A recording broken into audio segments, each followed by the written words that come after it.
কয় প্রকার? ভক্ত কয় প্রকার?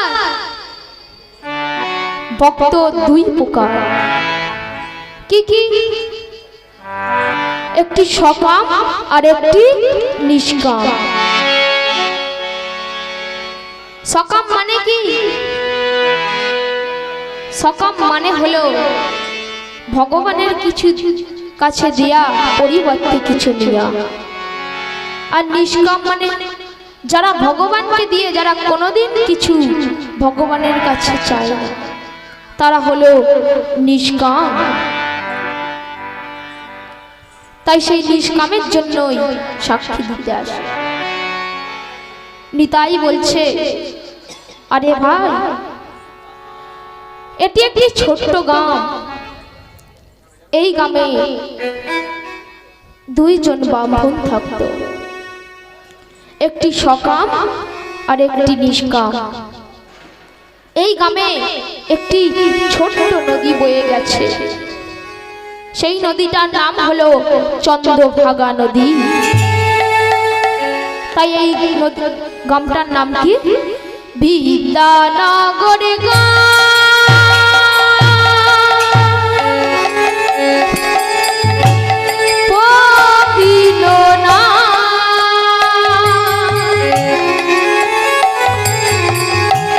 বোঝালে কলি যুগে ভক্তের ভগবান।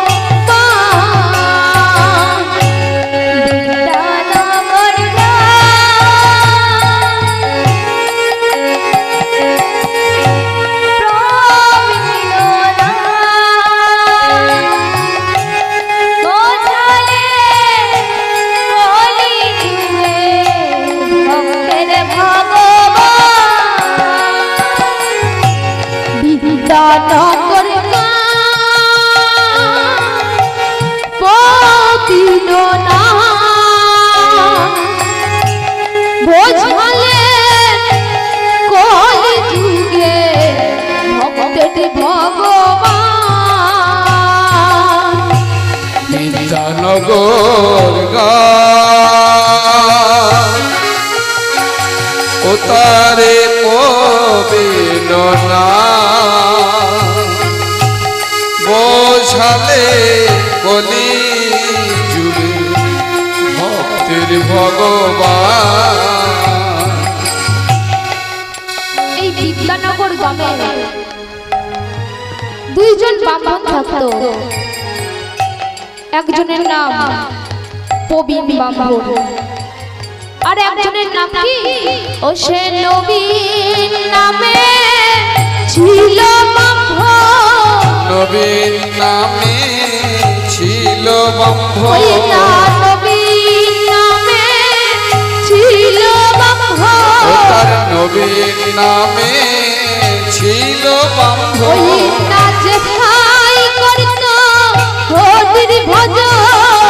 নবীন নামে ছিল ব্রাহ্মণ।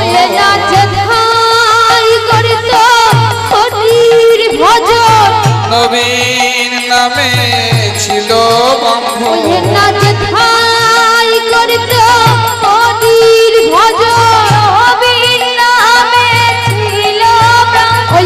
কৃষ্ণ কৃষ্ণ কৃষ্ণ বলে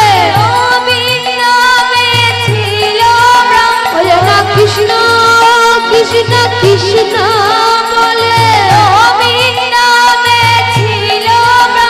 না হরি হরি হরি বলে না হরি হরি হরি বলে আজ হরি হরি হরি বলে গাই গৌর হরি হরি বলে ও তার নবীর নামে ছিল ব্রাহ্মণ।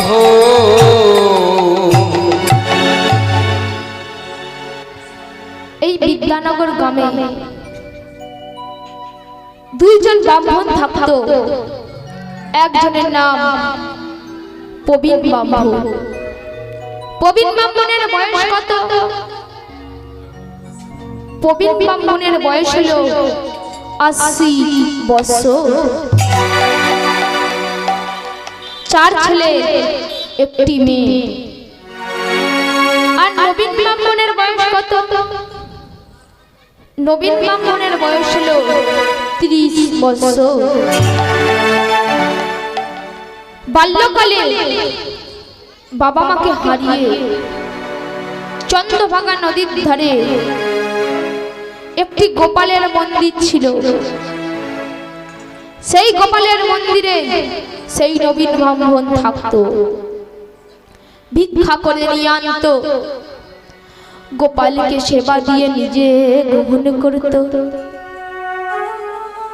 গোপালকে সেবা দিয়ে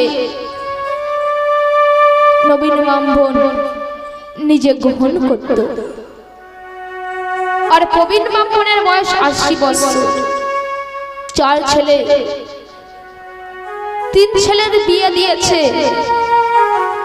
কিন্তু একটি ছেলের বিয়ে দেয়নি, কারণ একটি ছেলে ছিল প্রতিবন্ধী।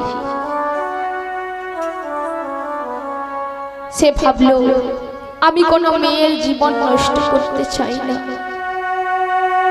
তার থেকে আমি বেশ আছি, ভালোই আছি।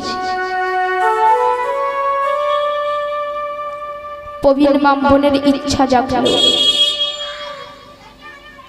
প্রবীণ ব্রাহ্মণের 80 বছর হচ্ছে তো। প্রবীণ ব্রাহ্মণের ইচ্ছা জাগলো একটু বৃন্দাবনে যাব। কানে শুনেছে মৃত্যুর আগে বৃন্দাবনে গেলে তার বৈকুণ্ঠে প্রাপ্তি হয়, তাই তার ইচ্ছা জাগলো একটু বৃন্দাবনে যাবে। তাই বৃন্দাবনে যাবে। যা টাকা পয়সা ছিল সব 4 ছেলেকে ভাগ করে দিয়েছে। একটি মেয়ের জন্য কিছু টাকা তুলে রেখেছে, কিন্তু তার কাছে কোনো টাকা ছিল না। প্রবীণ ব্রাহ্মণ ভাবলেন আমি যদি আমার বড় ছেলের কাছ থেকে চাই, সে আমাকে নিশ্চয়ই দেবে। রাত হয়েছে, বৃদ্ধ যাচ্ছে বড় ছেলের ঘরে। বড় ছেলের নাম কি? বড় ছেলের নাম হলো নারায়ণ। বড় ছেলের ঘরে গিয়েছে। বড় ছেলের ঘরে ধাক্কা মারছে, বাবা নারায়ণ দরজাটা খোল বাবা, আমি তোর পিতা। নারায়ণে তাড়াতাড়ি দরজাটা খুলে দিলে।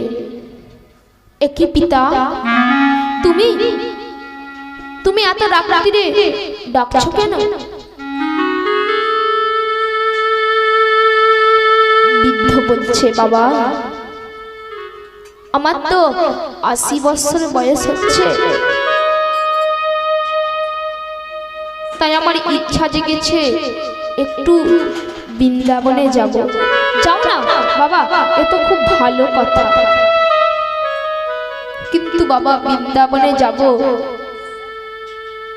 আমার কাছে তো কোনো টাকা নেই। তুমি যদি আমায় কোনো টাকা দিতে, তাহলে আমার এই যাত্রা বৃন্দাবনে যাওয়া হতো। তখন নারায়ণ বলছে কি তুমি বৃন্দাবনে যাবে? আমার কাছে তো কোনো টাকা নেই। তুমি যা টাকা 4 ভাইকে ভাগ করে দিয়েছো, সে টাকা আমার কাছে নেই।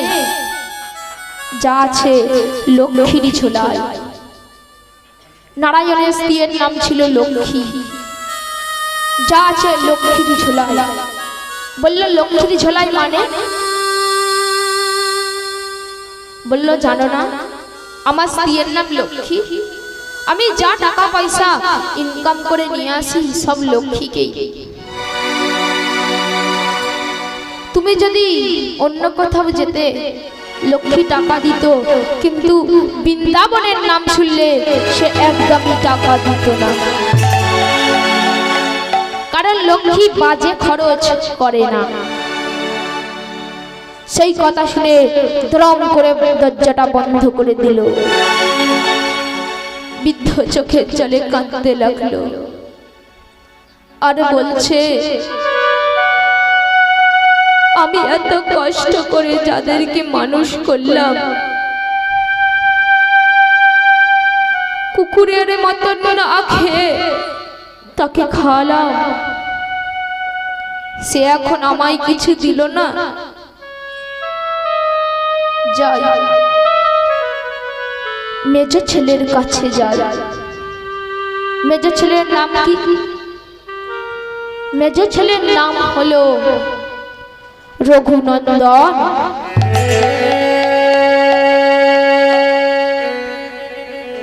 মেজ ছেলের ঘরে গিয়ে ধাক্কা মারছে। বাবা রঘুনন্দন, দরজাটা খুলি বাবা।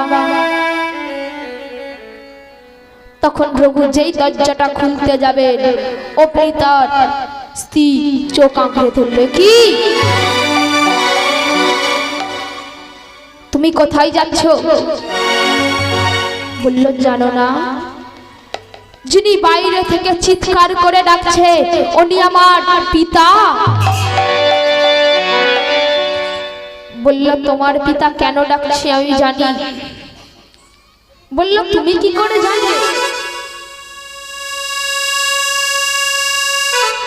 বলল, তোমার পিতার ইচ্ছা জেগেছে,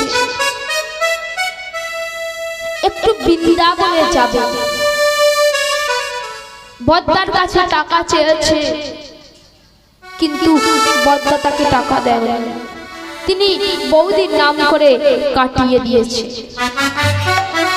বদ্দা দেয়নি তো কি হয়েছে, আমি টাকা দেব।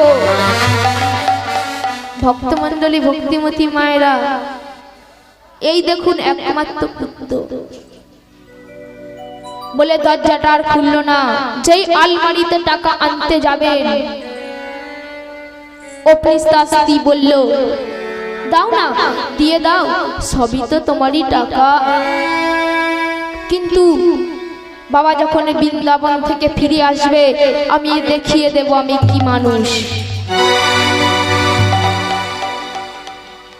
তখন রঘু মনে মনে ভাবছে, আমি যার সঙ্গে সংসার ধর্ম করব তার কতটাই শুনি। বলে আর রঘু দরজাটা খুলল না। বৃদ্ধ বুঝতে পেরে গেল রঘুর ঘরে ঘুঘু বাসা বেঁধেছে। বলে বৃদ্ধ কাঁদতে কাঁদতে চলছে সেজ ছেলের ঘরে। সেজ ছেলের নাম কি? সেজ ছেলের নাম হলো মধুসূদন। বাবা মধুসূদন, দরজাটা খোল বাবা, আমি তোর পিতা, দরজাটা খোল বাবা। মধুসূদন দরজাটা খুলল না, তার স্ত্রী এসে দরজাটা খুলল।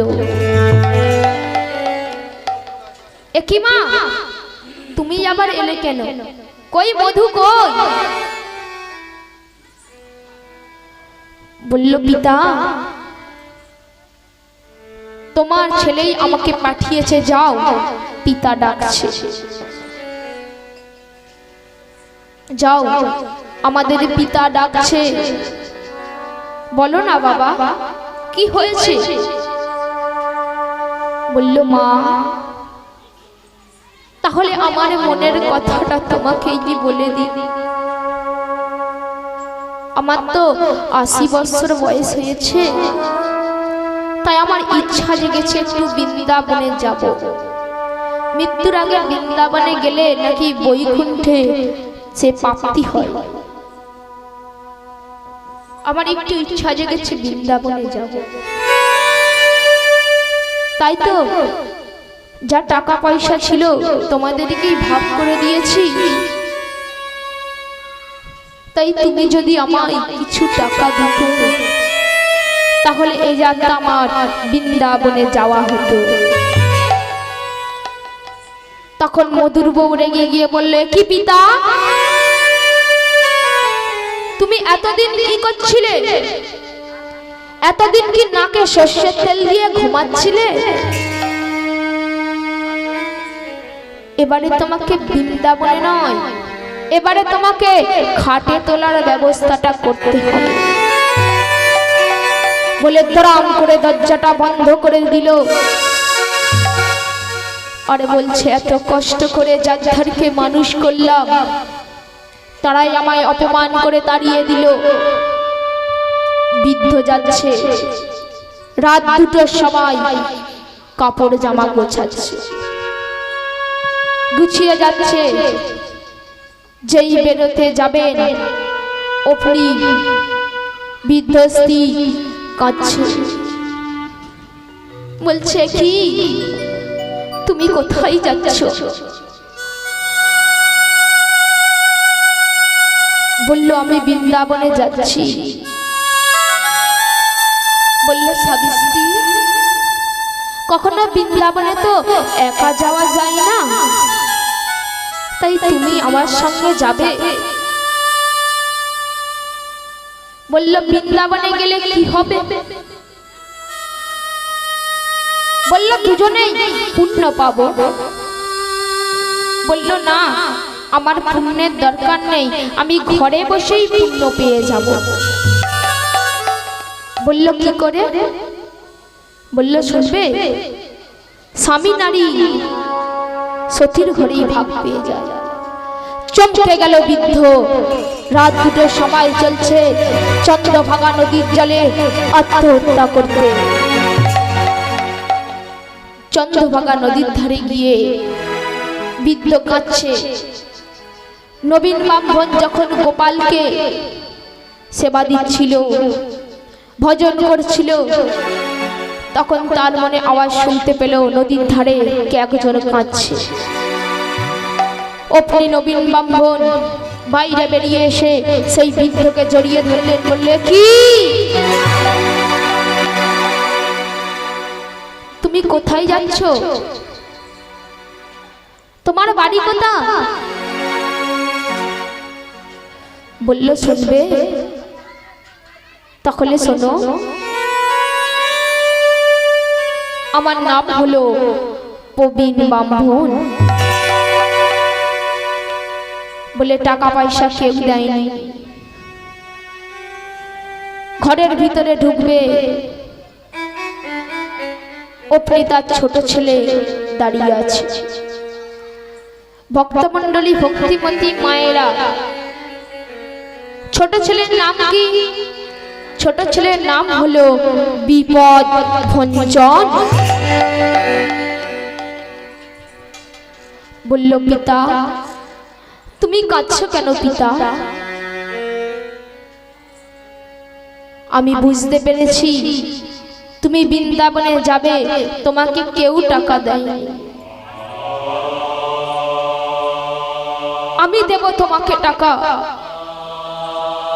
তুমি বৃন্দাবনে যাবে, আমি তোমাকে টাকা পয়সা দেব। বলল, বাবা, তুমি টাকা পয়সা পাবে কোথা থেকে? তুমি তো কোনো কাজ করতে পারো না, তুমি তো ভালো করে নিজের হাতে খেতে পারো না, তুমি তো ভালো করে চলতে পারো না, তাই তুমি টাকা পয়সা কোথা থেকে পাবে? বলল, পিতা, তুমি যে টাকা পয়সা আমাদের 4 ভাইকে ভাগ করে দিয়েছো, সেই টাকা পয়সা আমি তুলে রেখেছি, যাই আমি নিয়ে আসি, তুমি বৃন্দাবনে যাবে। যেই টাকা পয়সা আনতে যাবে, বলল, না, আমি তোমার টাকা পয়সা কিছুই নেব না, তুমি পরের কাজের জন্য এই টাকাটা তুমি যত্ন করে রাখো বলে বৃদ্ধ চলছে। তখন নবীন ব্রাহ্মণ জিজ্ঞাসা করছে, তোমাকে টাকা দেয়নি তো? কিন্তু তুমি তোমার ছোট ছেলের কাছ দিয়ে টাকা নাওনি তো? বলল না। চলো তুমি এখানে বসো, আমি তোমাকে বৃন্দাবনে নিয়ে যাব। নবীন ব্রাহ্মণ চলছে গোপালের মন্দিরের কাছে। গোপালের মন্দিরে করজোড়ে পা